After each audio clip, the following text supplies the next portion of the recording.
तो कोरोना के बढ़ते मामले लगातार चिंता बने हुए हैं। दिल्ली में कल कोरोना के 293 मरीज सामने आए, लेकिन राहत की बात यह रही कि दिल्ली में कोरोना के मरीज बाकी राज्यों की तुलना में, जी हां, बाकी राज्यों की तुलना में तेजी से ठीक भी हो रहे हैं।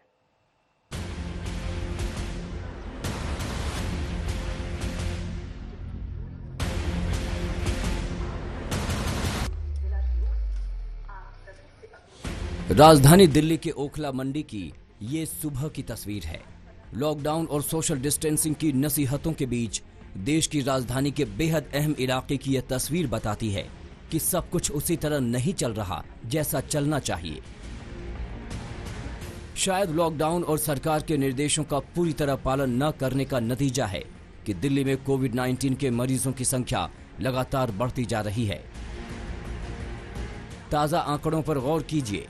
दिल्ली में कल कोरोना के 293 नए मामले सामने आए, जिससे राजधानी में कोरोना केस की संख्या बढ़कर 3000 के करीब यानी 2918 पर पहुंच गई। अच्छी बात यह है कि पिछले 24 घंटे में 8 लोग ठीक हुए। दिल्ली में अब तक 877 मरीज ठीक हो चुके हैं। खास बात यह भी है कि पिछले 24 घंटों में एक भी मौत नहीं हुई है। अब तक दिल्ली में 54 लोग कोरोना से जान गंवा चुके हैं। दिल्ली में कोरोना मरीजों की संख्या बेशक लगातार बढ़ रही है, लेकिन एक अच्छी बात यह भी सामने आ रही है कि यहां मरीज ठीक भी हो रहे हैं। मरीजों के ठीक होने के मामले में दिल्ली का रिकॉर्ड राष्ट्रीय रिकॉर्ड से काफी बेहतर है। ग्राफिक्स में आंकड़े देखिए।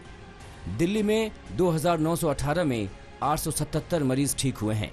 इस लिहाज से रिकवरी रेट 30% है, जबकि कल शाम 5 बजे के आंकड़ों के मुताबिक देश में 26,917 केस में 5,914 ठीक हुए हैं, यानी रिकवरी रेट करीब 22%।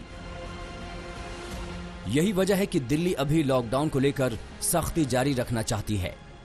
ये हमारे लिए बहुत कठिनाई का समय है। बड़ी कठिनाई से पिछले एक हफ्ते में आप सब लोगों ने मेहनत करके कोरोना को पे काबू पाया है। हमें इसे जारी रखना है, किसी भी तरह से इसको अब आगे और बढ़ने नहीं देना। 3 मई तक पूरे देश में प्रधानमंत्री जी ने लॉकडाउन का ऐलान किया है। 3 मई के बाद केंद्र सरकार इस पे क्या निर्णय लेती है, उस पे निर्भर करेगा कि हम दिल्ली के अंदर आगे इसको कैसे ले जाते हैं।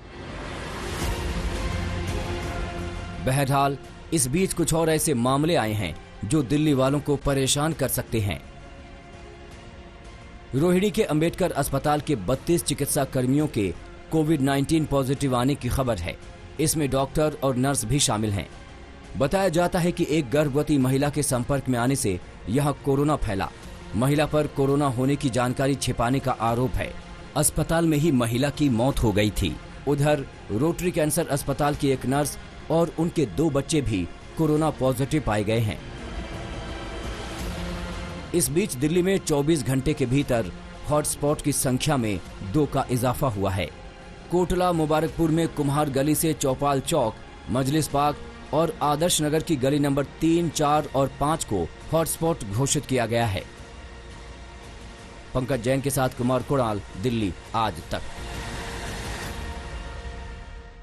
और अनुज मिश्रा हमारे संवाददाता इस वक्त तमाम जानकारी के साथ हमारे साथ जुड़ गए हैं। अनुज, दिल्ली में जो रिकवरी रेट है वो काफी ज्यादा उत्साहवर्धक है, पॉजिटिव संकेत भी मिल रहे हैं, लेकिन फिर भी सीएम केजरीवाल ने साफ कर दिया है कि अभी कोई ढील नहीं दी जाएगी, सख्ती उसी तरीके से जारी रहेगी। इस पर अपडेट अब सीएम कब तक दे सकते हैं? क्या बताएंगे वो कब लॉकडाउन में आंशिक रूप से ढील दी जा सकती है?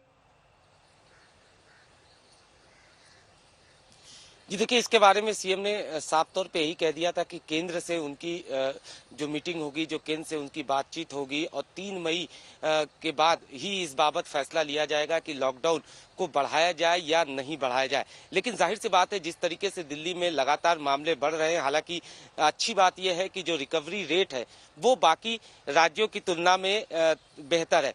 लेकिन अगर दिल्ली की ही अगर हम बात करें तो जहां 2 दिन पहले तक रिकवरी रेट 34% था, वहीं 2 दिन बाद अब रिकवरी रेट जो है वो 30% है। यानी ये कहीं ना कहीं चिंता का विषय है। साथ ही साथ जो कोरोना वॉरियर्स हैं, खासतौर पे जो चिकित्सक हैं, उनका कोरोना संक्रमित होना ये भी एक चिंता का विषय बना हुआ है। जिस तरीके से बाबू जगजीवन राम अस्पताल की बात करें, वहां 65 जो अस्पताल के स्टाफ है वो कोरोना पॉजिटिव पाए गए। वहीं अंबेडकर अस्पताल में 32 चिकित्सा कर्मी जो हैं वो कोरोना पॉजिटिव पाए गए।